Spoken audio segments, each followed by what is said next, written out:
Hello, good morning, good afternoon, and good evening to everyone. I know people are joining us from all over the United States and all over the world, so we are in a lot of different time zones today. Wonderful, welcome Jean from Israel. So I am Jody Graber, the East Coast Engagement Manager for Jewish Veg. And I am thrilled to be hosting this very special Passover cooking demonstration with delicious vegan recipes.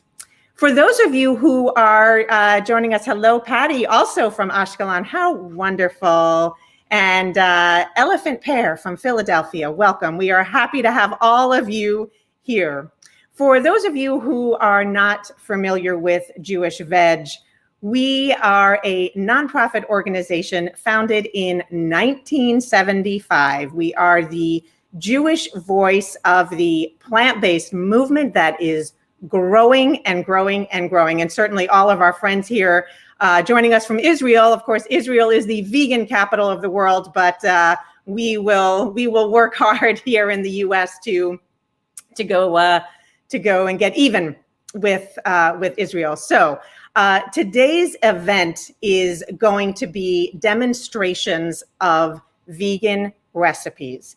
And we at Jewish Veg and all of our supporters and friends who are here today, you know that a plant-based diet is the future.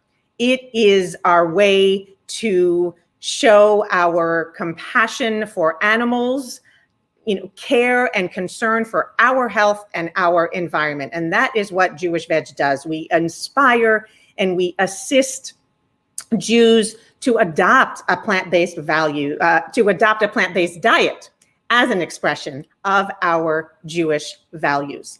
This past year, of course, was trying for everyone. And one of the many things that Jewish Veg engaged in was creating a movement, a campaign toward a pandemic-free world.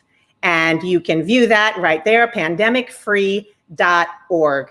And this is a great opportunity to spread the message of the importance of plant-based diets. We know that it's the future, and we know that we can change the world and we can prevent the next pandemic by eating plants, by adopting plant-based diets. So I invite you after this event to check out pandemicfree.org.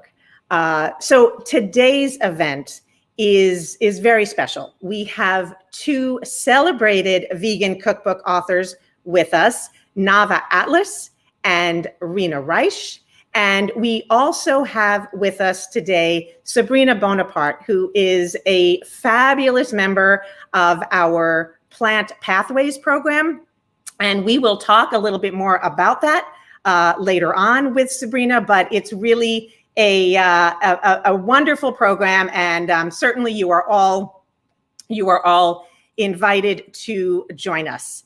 So we also I should also mention, we have Rena Reich's cookbook and Nava Atlas's cookbook on our website. So you can go to the website and we'll share that link with you. You can purchase the books.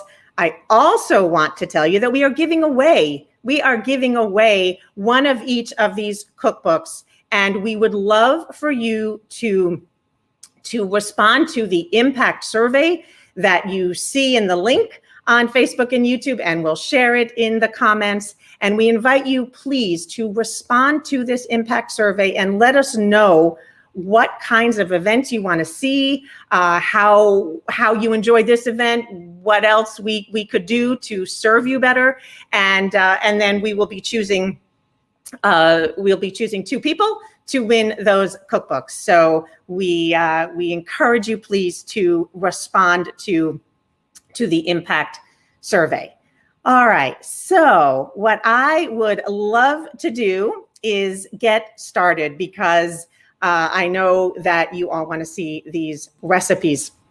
So we will get started with Nava Atlas. And welcome, Nava.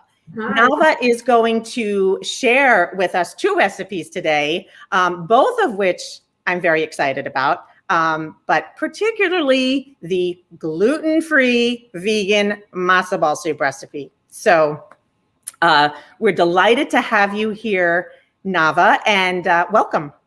Thank you. Thank you for having me. Oh, it is absolutely our pleasure. And Leah, we are excited to have you here and help you to expand your knowledge. So I'd just like to read a short bio about Nava so everyone knows a little bit about her.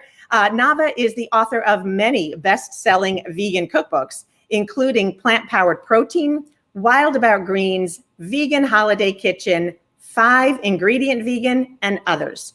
She also creates visual books on women's issues and manages 2 websites, theveganatlas.com and literaryladiesguide.com.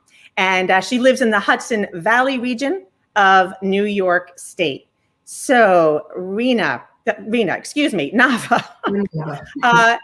can you tell us, when did you become vegan?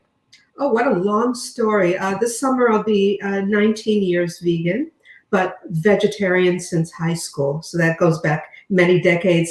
Back then we didn't even hear of the word vegan. I'm sure it existed, but I wasn't aware of that. My mother freaked out when I became a vegetarian. So I can imagine if I said I was also becoming a vegan, that wouldn't have gone over very well, even worse. But that's when I started with cooking. My mom said, I'm not going to make 2 different meals. I'll say, okay, I'll make my own. That hugely backfired. And so is that then is that when you decided to start writing cookbooks, or when did you start writing your fabulous cookbooks? Well, not that much later. I was a teenager, a rebellious teenager, so that's where that came from. I just really took to cooking right away. We didn't have, as you can imagine, and you probably know, we didn't have the kind of ingredients that we have now. I would drive to this dusty little vitamin shop to get lentils and oat groats and brown rice and all the really hippie ingredients, but I just loved it. I was really in my element.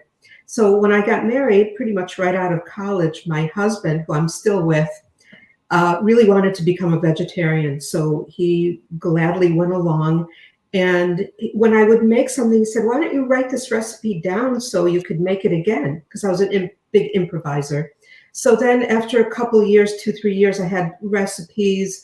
I was a visual artist. I was an illustrator, designer, and that's how I came up with my first cookbook, Vegetariano. And that was published in 1984. And it set me on a path that was completely unexpected, but it's been a really lovely journey. And as I said, about 19 years ago, it will be 19 years this summer, my whole family went vegan. So, and we've pretty much stayed on that path since. It's become so much easier also. Yes. Well, and you said you were an improviser. I have to say, for someone like me who is not an improviser, who needs to have the exact ingredients written down and the exact instructions, I am glad that people like you write your wonderful cookbooks.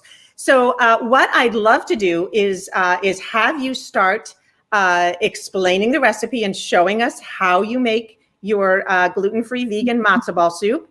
And for those of you who are, I know Anna, I'm really excited too.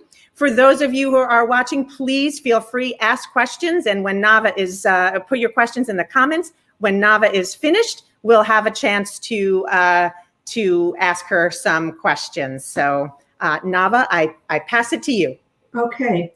Well, a few years ago, probably 10 years ago, 12 years ago, people started to try to make vegan matzo balls, and that was challenging enough, because what holds it together if you can't use egg?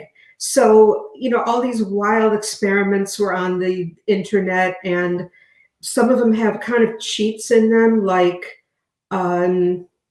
tofu, which many Ashkenazi Jews do not use during Passover week. So I started experimenting as well. And I know that for, let's say, latkes and kugel and things like this, I generally use oatmeal to stick things together. And that's also not allowed during Passover week. So the next innovation, and I really love discovering this, was quinoa flakes.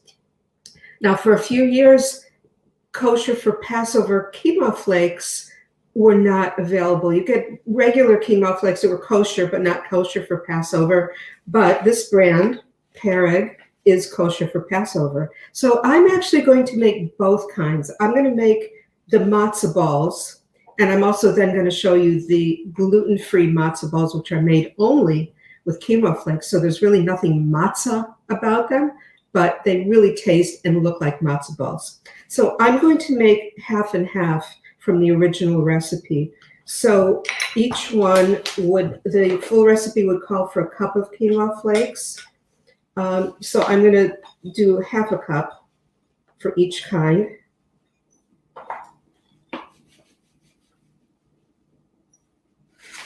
And then we need to put a cup of boiling water on them, which I've prepared.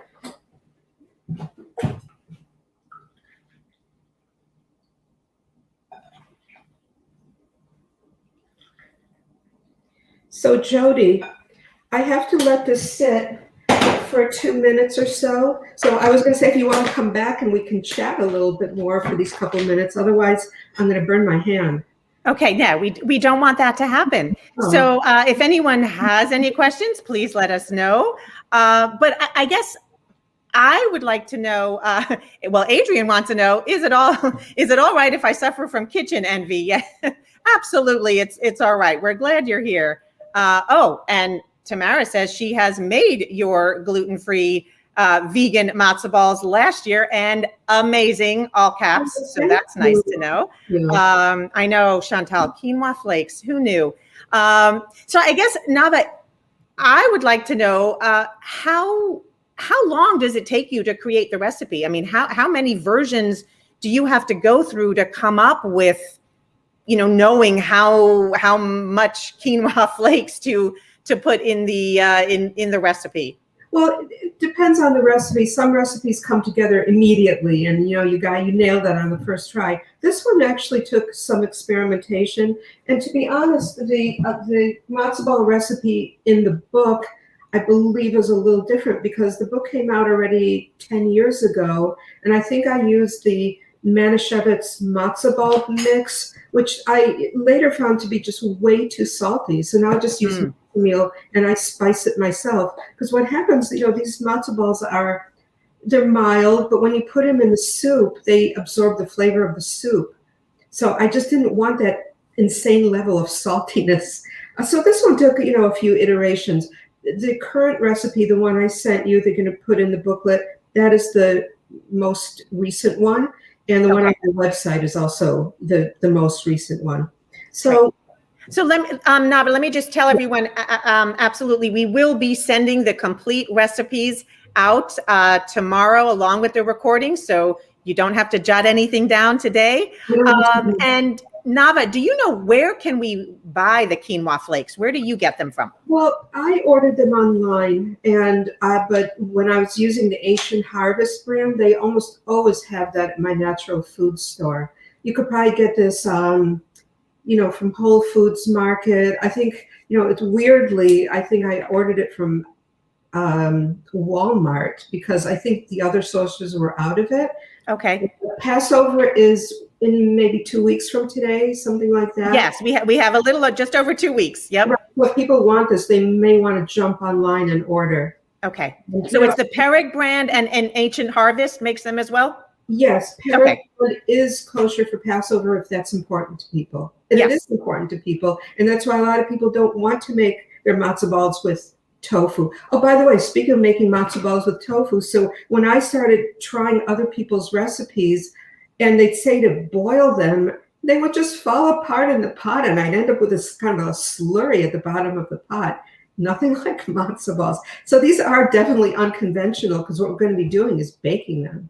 So all right. So tell us how to go about and do it. We are going to proceed with the recipe. So as you can see, right, the water has absorbed, and now for the regular matzo balls, we're going to use matzo meal, obviously. And so I'll be putting in, again, I split the recipe. You'd be putting in a cup, but I'm going to do a half a cup. And then the other ingredient that goes, and it's very simple, very, very simple, a quarter cup of a neutral vegetable oil. And since I'm cutting in half, that would be 2 tablespoons. And then, basically a little garlic powder, not too much. Again, because the soup absorbs, the matzo balls absorb the flavor of the soup, which is very flavorful. A little bit of onion flakes. A little bit of salt, not like the mix, just a little bit. And a few grindings of pepper.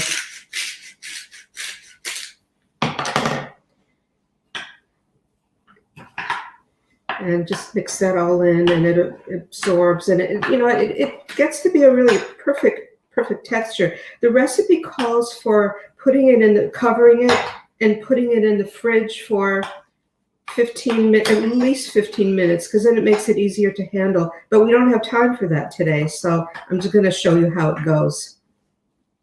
Okay, so now that's the regular mix for the matzo balls. This is going to be the gluten-free. So what we do with this one is we just use more quinoa flakes. And so like I said, there's nothing matzah about it. So with the quinoa flakes, you have to use a little bit more because they're less dense than the matzah meal. So this would require, I'm splitting this in half, and I'm not good at math. It's like 3/4 of a cup, something like that. But you'll see the exact recipe. And again, same ingredients, the oil. And somebody asked me, could these be made oil-free? And the answer is, I don't know. I'd be afraid to try. I think they'd be a little dry, but if anybody wants to experiment, they can let me know how it works out. I can be contacted through my website.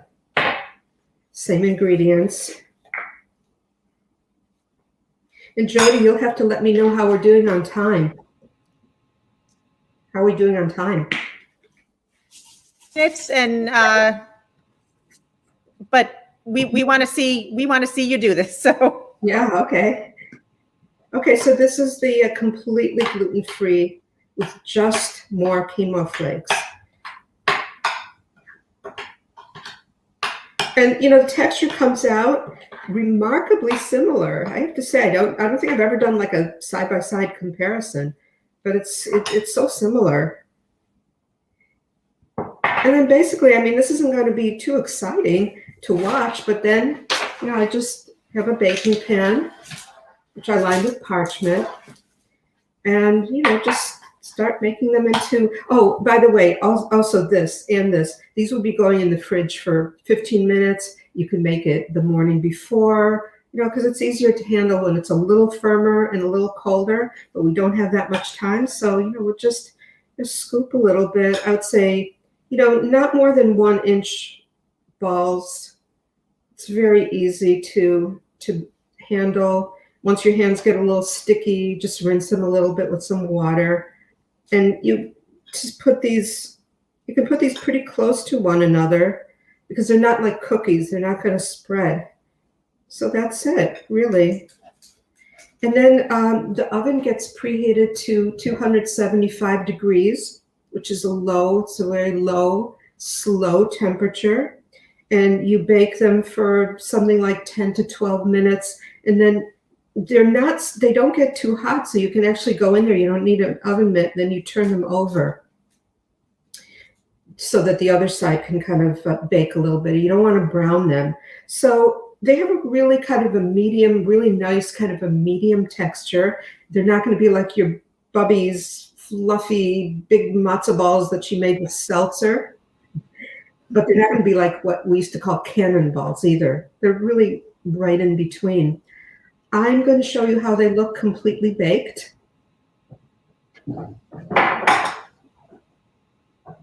And how sometimes you want something to come out perfect and it doesn't. It's like Murphy's Law. But I'm happy to say these did come out perfect today. I made the other half of the batch earlier.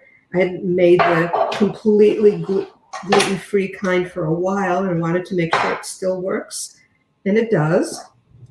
And so now just here is kind of a traditional spring vegetable soup, more like the Ashkenazi kind with carrots, potatoes, celery, dill, parsley. And then for each serving, and by the way, each recipe makes, I say 2 dozen. Depends on how tightly you pack them and how large you make them. But I've been getting 30, which is good because everybody wants more. As they eat the soup down, they want to put another matzo ball in there. So I would say each serving can take at least 3, possibly 4. And it's really good. There you go, your gluten-free matzo ball soup. Wow. And you saw it was just really, it's so super easy. Looks amazing. So Lori is asking, what kind of soup do you recommend with these matzo balls? And Lori, we will be sending the soup recipe as well. So you will have that. And then we'll take this one more question before we move on from Karen, is asking, could you cut one of the matzo balls so we could see the texture? Yes. Let me just rinse my hands and Okay. cut it as if you're eating it with a soup spoon. I know, Ellen, I never knew this either. And I'm so excited, so excited for Passover to make this. All right. So Out of the way so you can see. So you see, it's pretty firm. There you go. It's almost like a real matzo ball. Absolutely. I know, Becky, they do look unbelievably delicious. I agree. So this is Nava, yeah. Sorry, go ahead. No, I was going to say, this is my lunch. This is going to be my lunch. It looks delicious. I wish I could come over right now.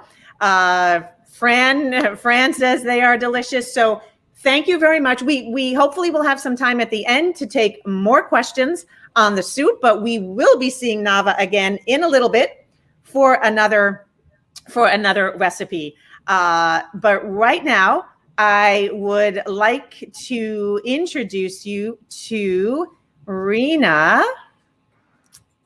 Whoops. Okay, there we go, Rena. So Rena is coming to us from Israel. So I know it is evening for you. Thank you so much for being here.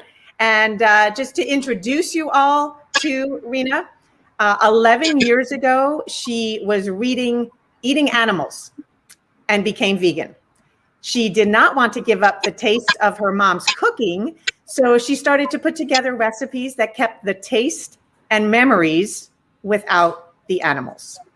And since Pesach can be difficult for kosher, vegan, Ashkenazi Jews, she then put together the Vegan Start Passover cookbook, which again, we have on our Jewish Veg website, and we will be giving away a book to one lucky winner. And you can see more of her recipes at veganstart.com and veganpassover.com. And Rena's day job is running quiltisrael.com, importing designer fabrics previously unavailable in Israel and providing quilting services. She lives in Eli, about a half an hour north of Jerusalem, and has 3 children and 2 grandchildren. Welcome, Rena. So happy to have you here. Hello, it's great to be here. We are thrilled. And I guess one question I have for you is, so when you read the book, Eating Animals, and thought, I want to be vegan, was that an overnight decision, or was that an overnight action, or did it take you some time to figure things out? No. It was basically like it just didn't make sense anymore to eat meat or anything like that. It was just there are certain books that you read that have an effect on your life, and it was just so clear. It was so scary. It was so so definite. It was more like, I have to say, my daughter, I don't know if this is the right thing to say this year, but like, we call her like patient zero. Like she might not have, she's actually mostly vegan. She still eats eggs or whatever. She has issues, but anyway, so she has spread that book and other things where she has made so many people vegan. So it's like she did the research, and she scared the heck out of everybody. So yeah. So, Oh, well. Yay, Shira. Yes, yay, Shira. Good for her. Good for her. So you are going to be sharing with us a vegan lasagna recipe for Passover. And I will just share with everyone, I did have a sneak peek, so I know what went into what goes into preparing the lasagna. I have to say, I am not a lasagna. Well, I was never a lasagna eater. Just never liked all that cheese and all of that. But I am making this recipe for Passover because it looks it just looks absolutely yummy. So I know what we're going to do in a moment is share a video of you demonstrating the recipe.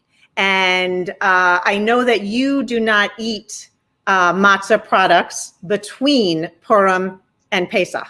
Could you explain to us why that is? Why? So there are there's like basically the issue is that you should have a fresh taste for matzah in your mouth at Seder. The mitzvah, the commandment for eating matzah is for the Pesach Seder.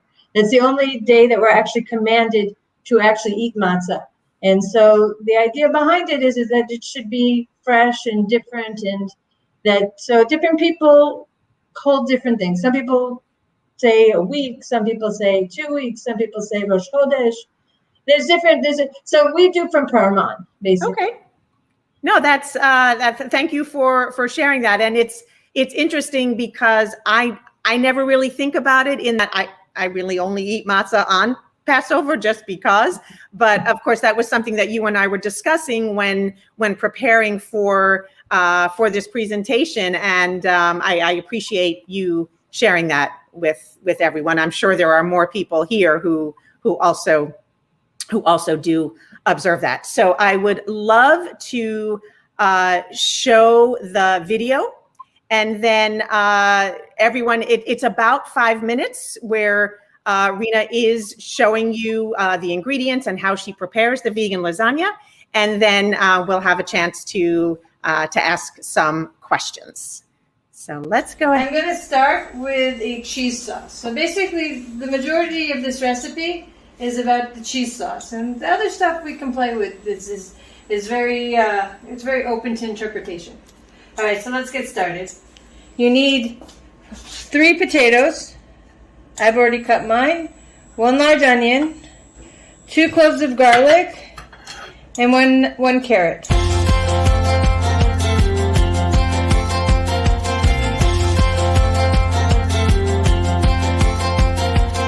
I have a half cup of raw macadamia nuts and 1/3 cup of raw cashews. So I'm just going to grind them.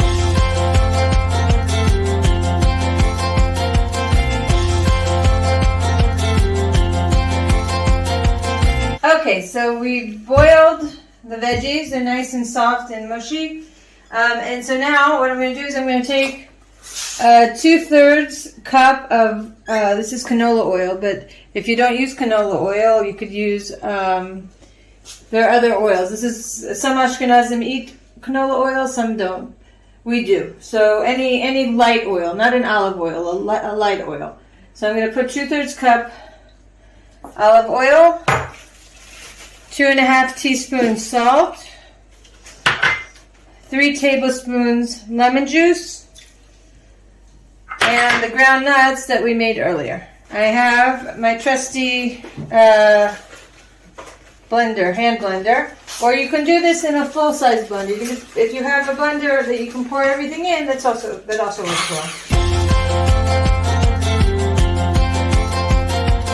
It congeals more when you cook it. So, like, I like to use this sauce on a bunch of things. Like, for instance, this is for the lasagna. But if you have, let's say, potatoes that you want a cheese sauce on, this is a good sauce that you can just pour it on the potatoes and just bake it and it becomes gooey. Like other things, anything else that you would use a cheese sauce for. Okay, so now it's time to build the lasagna. So instead of lasagna noodles, we're going to be using matzah. you can take, I also like to put vegetables in it. So instead of, you can choose which vegetable. This time I'm using spinach. In Israel, it comes little frozen cubes. So they kind of look kind of funky. It's about, I would use like about a package of spinach or maybe 1.5 packages. Or you can chop fresh broccoli or anything, the eggplant, kishuim, which is zucchini, they all work. Whatever you put in your lasagna. So to start with, I'm going to put a layer of sauce, not too much, but just a layer of sauce on the bottom, just so to wet the noodles.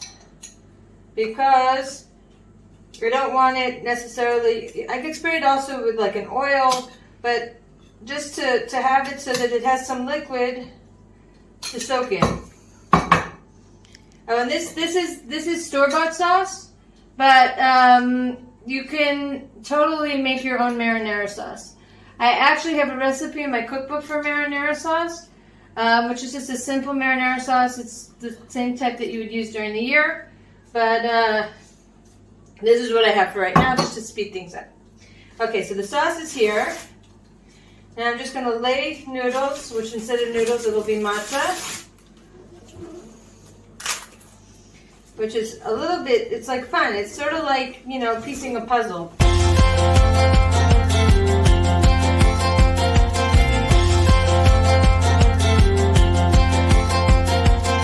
And I'm trying, especially this layer, to make sure the matzah gets all nice and soft and gooey, that I'm going to try to cover all the edges.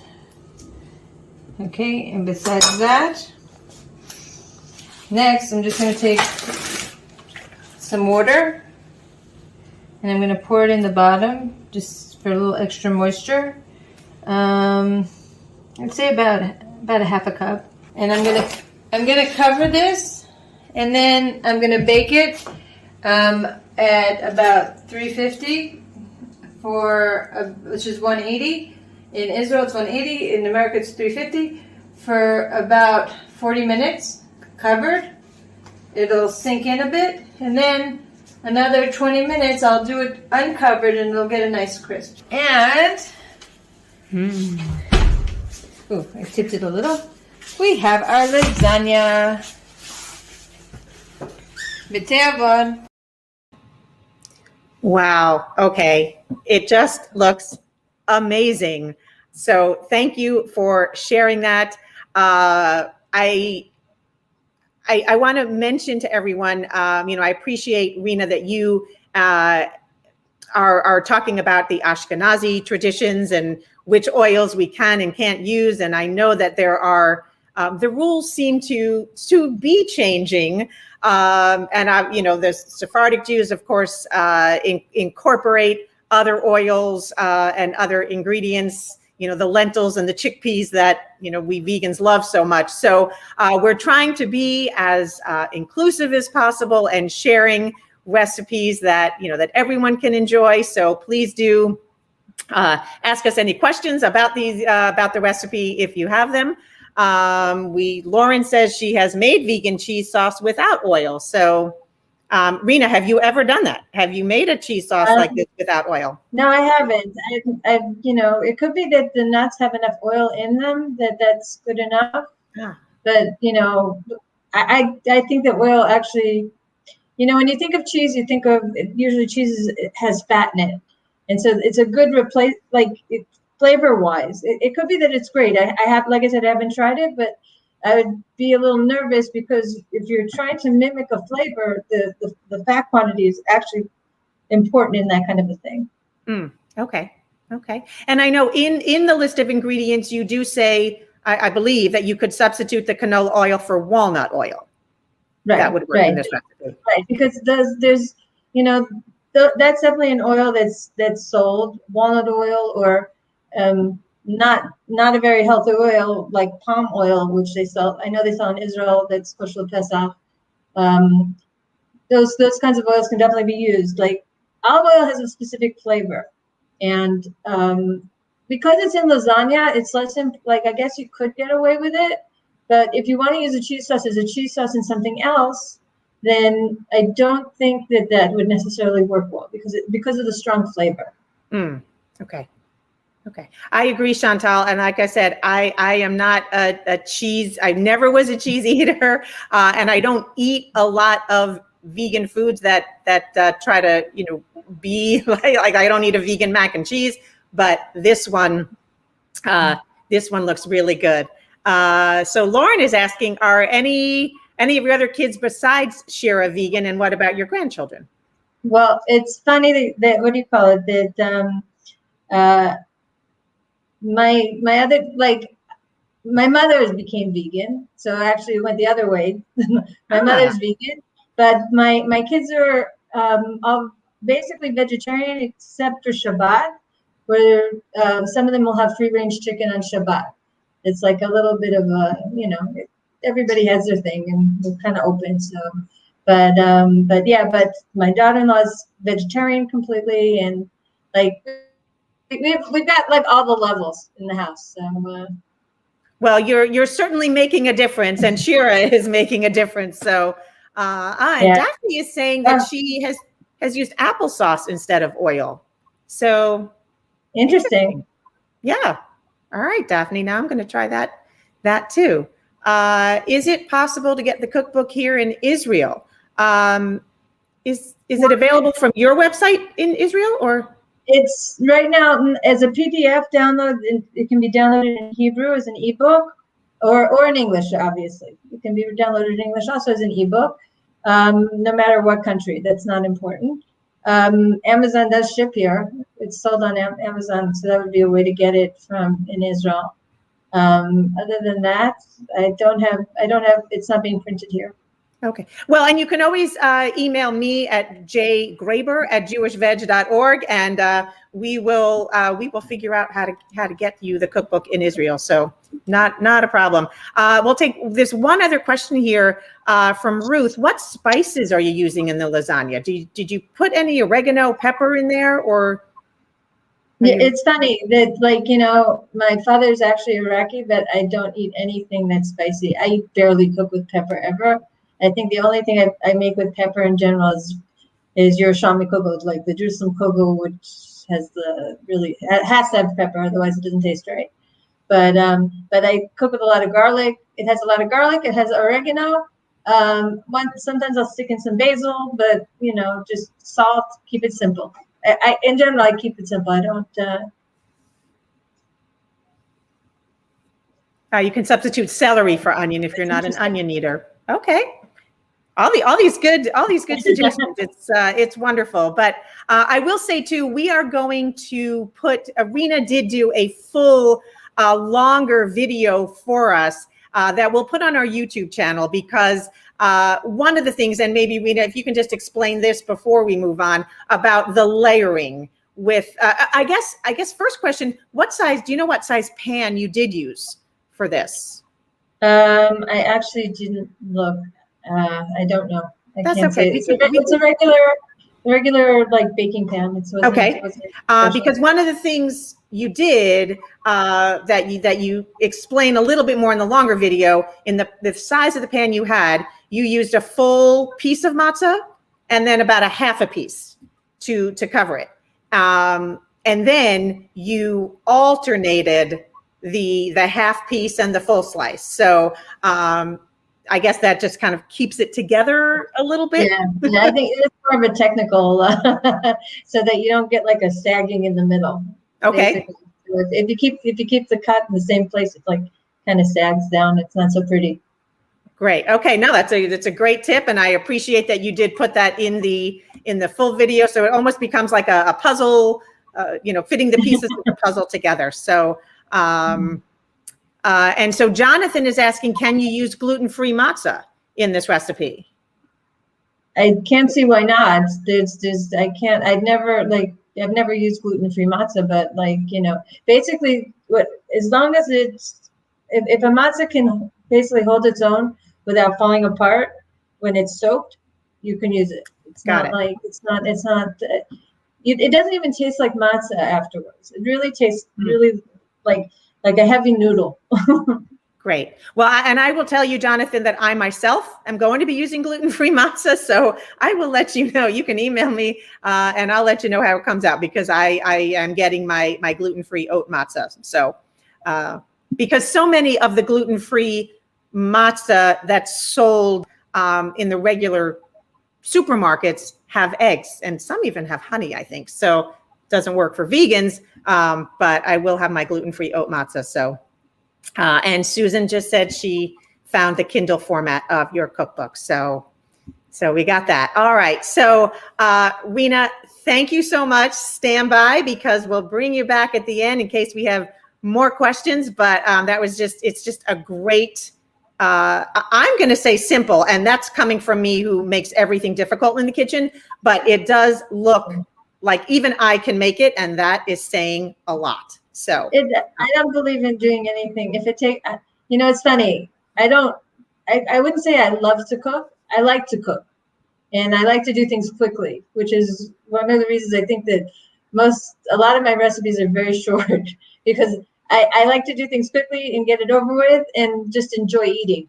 I'm more into the eating than the cooking. Sounds good. Sounds like a typical Jewish holiday tradition, right? Sitting down at the table and enjoying eating. So thank you so much. And now we are going to bring Nava back up, and she has a vegetable dish, a carrot and sweet potato simmis that she is going to share with us. Yes, and I would say it's a really typical, traditional, especially Ashkenazi side dish. I associate it a little bit more with Rosh Hashanah, but it's really appropriate also for Passover.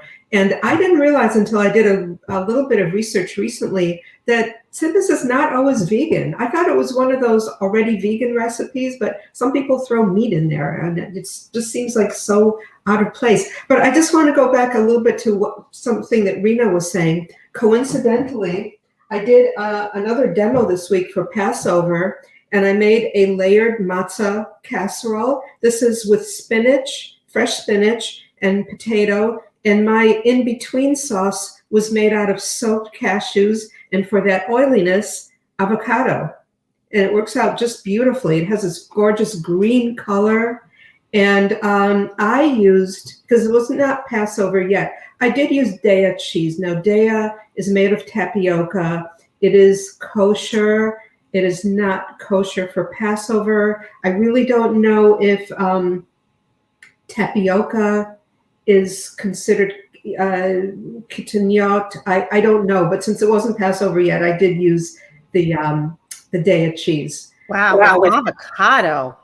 Avocado. And also this kind of recipe is from what I've learned from the Sephardic tradition, it's called matzah minna. And some people make it with eggplant. It really becomes almost like an Italian lasagna with the matzah.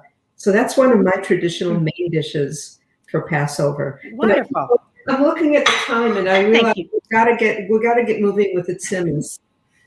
Now, you go ahead and share this with us, please. Okay. So with the simmis, first of all, I pre-baked the sweet potato. You have to do that, otherwise it'll be just too firm and too hard going in. So I actually pre-baked it in the microwave, which I do not oppose.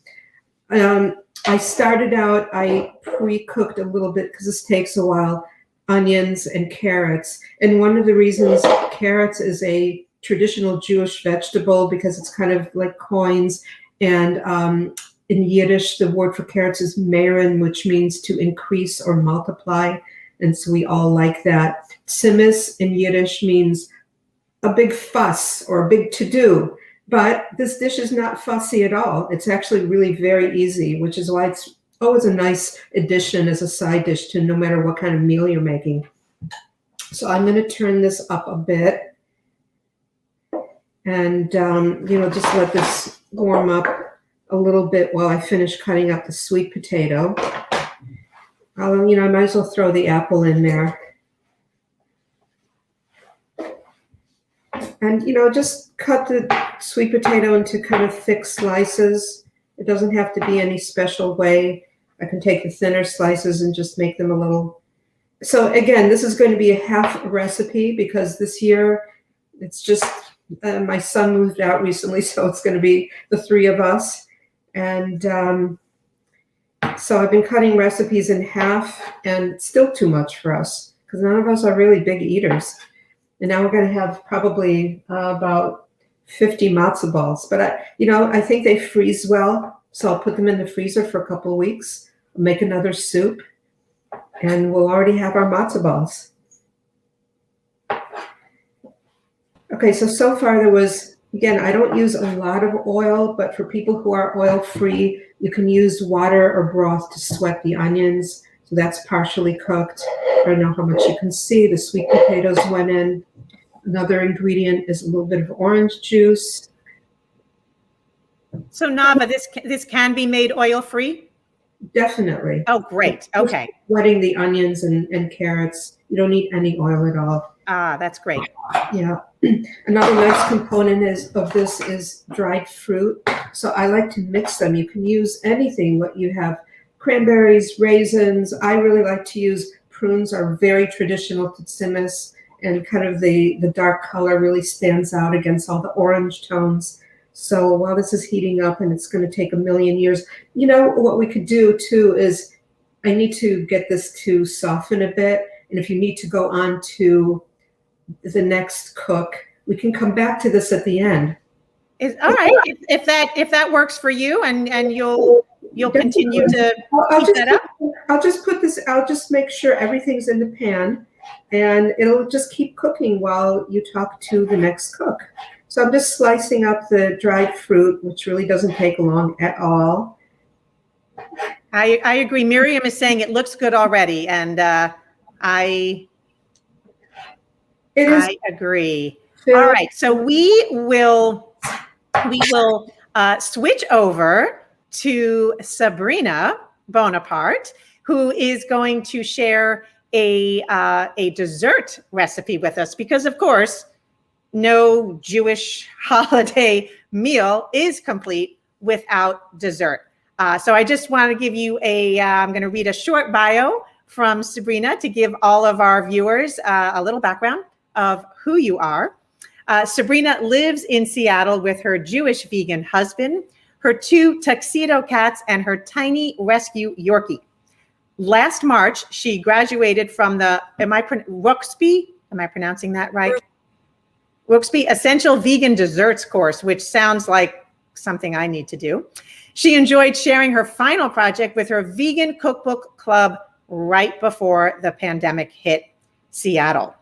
In her spare time, Sabrina enjoys volunteering at animal sanctuaries. She is a board member at Rooster House Rescue in Fall City, Washington, the home of several rescued Kaporo survivors.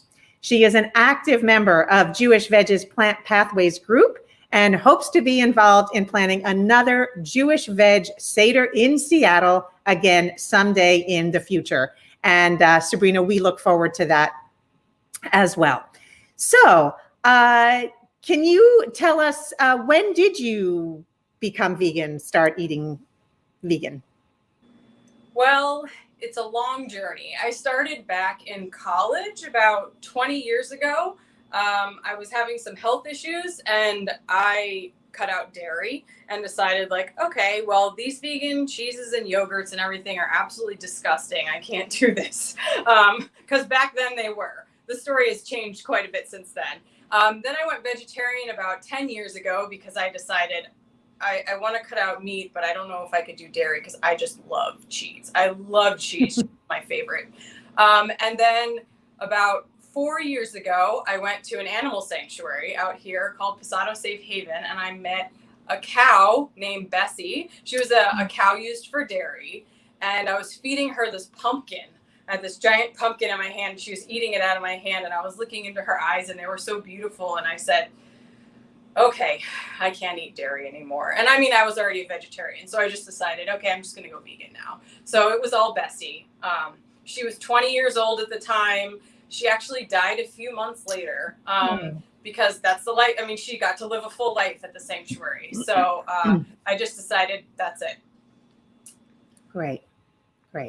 Well, and we are thrilled that as a Jewish vegan, you are part of Plant Pathways, which we'll talk about in a minute, but I would love to go right into your recipe. So can you just tell us about the recipe, and then we will show a short video about the recipe. But why is this recipe significant, important to you? Yeah, so when you asked me to do this, I was thinking about what a good dessert would be. And as you mentioned earlier, I graduated from the Ruby Desserts course last year, so I've made a lot of desserts. I kind of burned out on it. But in my repertoire, I was thinking, what should I make?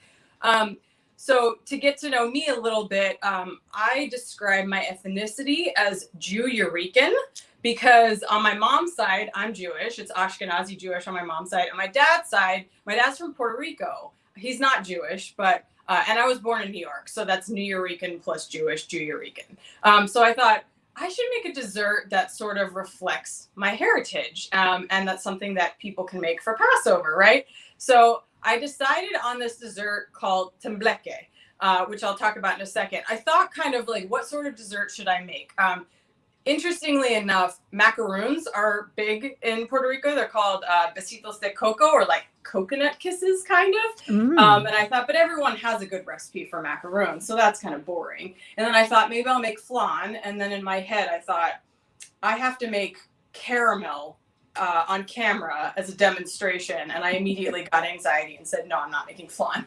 So I settled on tembleque because it's a dessert that has this delicious tropical flavor. It's unique to Puerto Rico. It's actually more of a Christmassy dessert, but you can get it year round at restaurants. It's very popular there. So I thought, I want to make something that makes me feel like we're eating something delicious and tropical and really feels like Puerto Rico, because right now in March in Seattle, it's rainy and gross and feels kind of blasé, I guess. So I wanted a little bit of a pick-me-up. So that's why I picked this one. The recipe itself also, it's already vegan by default, so I didn't have to mess with anything. It does use cornstarch traditionally. So if you're Ashkenazi and you don't eat cornstarch for Passover, that's okay, because starch is very versatile. So you can replace it with arrowroot or potato starch or anything along those lines. And the other reason why I chose it is because it's actually really easy. So I love it, and I hope you do too. All right. So is there anything else? Is there anything about the recipe you want to show us? Excuse me. You want to show us before we show the video, or you want us to show the video right away? Show the video first, because the video ends where I'm going to take over. You're going to take over. All right. So we are going to show you a short video of Sabrina preparing tembleque. Hi, everybody. My name is Sabrina Bonaparte, and I wanted to thank you all for joining me in my kitchen in Seattle today. I'm going to teach you how to make a delicious dessert that comes from Puerto Rico called tembleque. Let's go ahead and get started. Pouring in the coconut milk, put a half a cup of sugar, make sure it all gets mixed in pretty well. And you're gonna want just a 1/4 teaspoon of salt. Now the fun part, the cornstarch, or if you don't eat kidney oat for Passover, you could use arrowroot or potato starch, just sub it 1-to-1. So I'm just gonna place my sifter there, and pour a little bit at a time, and I'm gonna make sure it goes through my sifter so that it doesn't clump. So I'm just gonna sift a little bit of that cornstarch in there, then I'm gonna whisk it in, but it's definitely already starting to thicken up before you even turn it on. Now what you wanna do, once everything is in here and combined with the heat off, you wanna turn the heat on medium. So we'll turn it on medium and let it heat up. One important thing to do is make sure you are either whisking it, stirring it with a spoon the entire time the heat is on. This process is a bit laborious. You're gonna wanna sit here and stir it anywhere between 10 and 15 minutes. And as you stir it, you're gonna notice it thickens up. It doesn't feel like coconut milk anymore. It feels kind of more like a very thick coconut cream, kind of. That's the consistency you want. Now you can see it's starting to thicken up, right? You can see that it's clumping a little bit. That's exactly what you want to see. Perfect. This is the consistency you want to see at the very end, where as you pour it off your spoon, it's a little bit opaque. You can see it's bubbling a little bit. So now we're actually done. As you pour this into the molds, definitely leave your heat on at low. We have here a couple of little parfait glasses. So just gonna pour it right in like that. In my ramekins.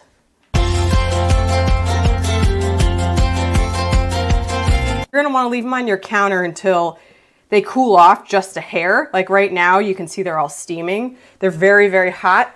Make sure you can get them to room temperature. Before you put them in your fridge, throw a little bit of plastic wrap on top so they don't dry out. Then put them in your fridge, probably about 3 to 4 hours, and then we'll be ready to take them out and fry them. All right, Sabrina, that was great. So now please share with us what the next steps are. I would say this is the best step, but the best step is actually eating them. So this is the second best step. So I heavily edited that video. When I initially made it, there was a lot more talking that happened. I left out, I actually did put them in these little muffin molds. You can see they're made out of silicone. They're great for anything that you need to like basically pop out. So they just like pop right out of this mold like that. And they're done. And that was just so easy, right? So if you have anything like this at home, you can make it in these and it's super easy. If you don't, I poured it into, you could pour it into a glass even. You could pour it into the little parfait glasses I had and then you don't have to remove them. But if you want it to be kind of fancy and be more like a flan, what you have here, I poured it into a ramekin. I made these last night, by the way, so they're already done. And one thing I didn't mention is the word tembleque means like wobbly or like wibbly, and you'll see when the product is finished why that is. It does have a very similar consistency as flan. So actually, you can see with my finger here, I'm pulling the edges a little bit. You can see it's already coming off very easily. That's what you want. You want it to be so done that you could just kind of pull it without anything. Just to make it a little bit quicker, I'm going to use a knife here, just a butter knife, and run it around the edges of my ramekin pretty carefully. And then, actually, I'm going to move this back in here for now. We'll put it on a plate like this and then kind of shake it and it should come out. There we go. Okay. Top got a little messed up here because I'm doing a demo and that's how life works. Okay. So then what you do to finish it off is you just take some cinnamon and you sprinkle some cinnamon on top. You can do this as much or as little as you want. And then your dessert is done. And you can serve it with any sort of fruit. It's obviously great with like mangoes or papayas if you can get those. But I just mentioned I'm in Seattle in March, so that's really not a possibility. But if you live somewhere where it's readily available, then you can get some great fruits to go with it. And I'll go ahead and do this one as well, because even though this is a dessert, and it's morning here, I'm going to eat these after this. So, because dessert for breakfast is always a fantastic idea. Okay, so that's it. They're ready to eat now, and they're delicious. Wow, and Lisa is saying, looks so delicious, Sabrina, and they do. I mean, and easy, right? It's easy. So that's awesome. And we have your permission to eat them for breakfast. So even better. So I do want to talk to you, excuse me, I do want to talk to you about plant pathways, but if we could come back to you in a couple of minutes, I want to get back to Nava and we'll get the rest of her recipe and then we'll come back and ask you a couple more questions. Great. All right, thank you. So Nava, tell us how the simmes is coming along. Okay, it's done. It did need those few minutes, so that was good to switch back and forth. And you see, it's like, sunshine in a stir fry pan. It's just gorgeous. The two ingredients you didn't see me put in were ginger, and this is one of my favorite shortcuts: squeezed ginger, just fresh ginger in a squeeze bottle, so you don't have to worry about if the ginger you buy is stringy or dry, and a little bit of cinnamon. So really, there's nothing uncooked in here, and theoretically, you can serve it straight from the pan or put it in a serving container, but traditionally it's baked. So I would put it in a casserole dish. And what happens when you bake it for a while, sorry about the racket, is it gets just really nice and crusty around the edges, almost like, a casserole or a kugel or something. It just makes it that much tastier. So here is our simmes. I would put this in the oven at 350, again, for maybe 30 or 35 minutes. I want to ask Sabrina whether she studied at Ruby with my dear friend, Fran Costigan. So maybe you could ask her for me. Fran Costigan is called the Queen of Vegan Desserts. Did you study with Fran? I did study. Oh, she's amazing. She's incredible. Actually, I was terrified because she graded all of my assignments. So I was like, oh no, these have to be so perfect. But she's actually really nice and supportive and gave me fantastic feedback. And I learned so much in that class. I didn't make the tembleque in there, but I definitely learned the skills to be able to make something like this very easily. So yeah, she is incredible. And she's just really such a fixture of the vegan community. Okay, Jody, you can come back. Such a small world. Now we can't hear you. Yes, sorry, had to unmute myself. All right, that is fabulous. See, it is a small world. So, all right, so we just have a couple more things to talk about. So I'm going to just, Nava, stick around. We'll be back to you in a minute. Sabrina, just a question or two about Plant Pathways. What made you want to join Plant Pathways? it's delicious. I'm glad you're enjoying it. Nothing like starting your day off with a bunch of sugar and coconut milk. It's delicious. Anyway, the reason why I joined Plant Pathways, I had been sitting on my couch at the beginning of the pandemic discussing with my husband, Brandon, like, do people not understand that we're in this pandemic because of the way that we treat animals? And then all of a sudden I got an email from Jewish Veg talking about this new website that had launched called Toward a Pandemic-Free World, which I believe was mentioned earlier in the presentation. And I read through it and I was like, okay, finally somebody else gets it. This is awesome. And at the bottom, there was a link for signing up for Plant Pathways. And I thought, oh, this is cool because other people in this group probably feel the same way I do. They're probably vegan. And if they're not, one of the things I love is I love mentoring new vegans. I actually volunteer with Challenge 22, which is a program that mentors vegans who are just starting out. And so I thought this would be really great to join because I can meet like-minded people and then I could potentially mentor new vegans. And so that's why I joined. Wonderful. Well, we're glad. Yes, you can go to plantpathways.org. It is a free program and you receive a series of emails talking about, changes that you can make to adopt a plant-based diet. But I think what is really special about the program, and Sabrina, I hope you agree, is that we do have an active Facebook group where people are sharing either their struggles if they're trying to get a recipe perfect or create a recipe or, make a recipe that they've seen, and also just supporting new vegans. And then we also do meet once a month. We'll be meeting this Tuesday night on Zoom, and we have lots of great conversations.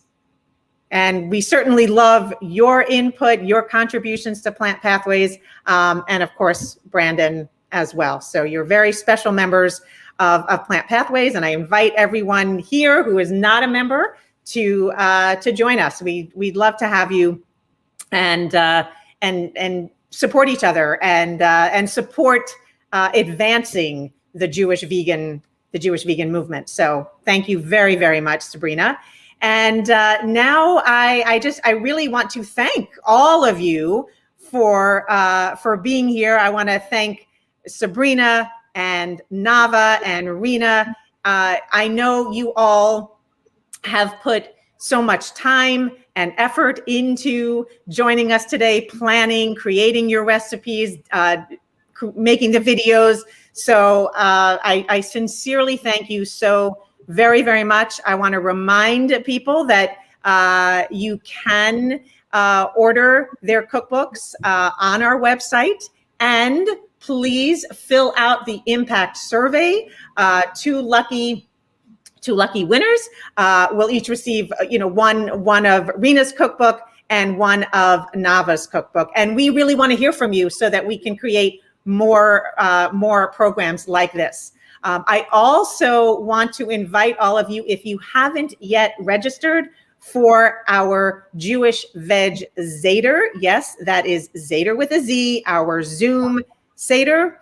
We are presenting that on March 31st, and you can register at jewishveg.org/Seder. And that is going to be a longer presentation. I think we're thinking about 2.5 hours. We will be going through the Haggadah. We will be talking about our Jewish traditions from a vegan lens, from a compassionate lens. We have wonderful guests who are going to be joining us. So and presenting with us, and we hope you will be there. And I also want to say, if you do enjoy programs like this, we invite you, we would be honored to have you as a member of Jewish Veg. And you can go to jewishveg.org/member and become a member. You can also make a donation if you are able to help support these programs. As I said at the beginning, we all know this past year has been a challenge. It has been difficult. And we at Jewish Veg have worked so hard to not only continue our programming, but to really advance them and share so much more with you at events like this via a live stream. And all of our guests have put so much time and energy and effort. So we would love your support there as well. And Ellen, we thank you for being here and for sharing for sharing your comment with us. And I will say to all of you, a happy Passover. And we also want to hear from you. If you do make these recipes, please come back to the Facebook group. Send me an email at jgraber@jewishveg.org. We want to know if you make these recipes, how you enjoyed them. And please, you can still go and register for this event. I know, I believe the link has been put in the comments. That'll be open for a little while. So if you're just joining us on Facebook or YouTube and haven't registered yet for the event, please go do that. And then tomorrow we will send a link to this recording as well as a recipe booklet so you can enjoy these recipes in your own home. And please, we hope next year is in person in cities around the US. But for this year, we send you our very best, and we hope you will join us on March 31st for our Seder. Take good care and have a good morning, good afternoon, or good evening, depending on where you are joining us from today. Thanks, everyone.